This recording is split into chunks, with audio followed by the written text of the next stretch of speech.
Pain killers ఎక్కువ తీసుకుంటే kidney మీద ఎఫెక్ట్ ఏమన్నా పడుతుందా అంటే నిజంగానే ఎఫెక్ట్ పడుతుంది. పర్టికులర్గా ఈ డైక్లోఫినాక్, ఎసిక్లోఫినాక్, నిమ్సులైడ్ ఇట్లాంటి డ్రగ్స్ తీసుకుంటే ఓవర్ ద కౌంటర్ కొన్ని సంవత్సరాలు, కొన్ని కేజీల దాకా అంటే కొన్ని సంవత్సరాలు ఎక్కువ తీసుకుంటే దానివల్ల కిడ్నీ మీద ప్రభావం పడుతుంది.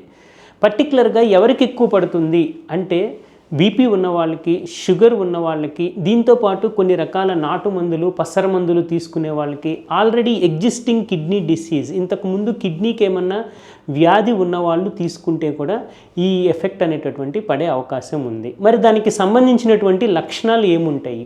యూరిన్ తక్కువ రావటము, ముఖము, కాళ్ళు, చేతులు వాపులు రావటము, నిస్సత్తువ రావటము, తర్వాత బ్లడ్ టెస్ట్లో క్రియాటినిన్ పెరగటము, ఇవన్నీ వస్తాయి.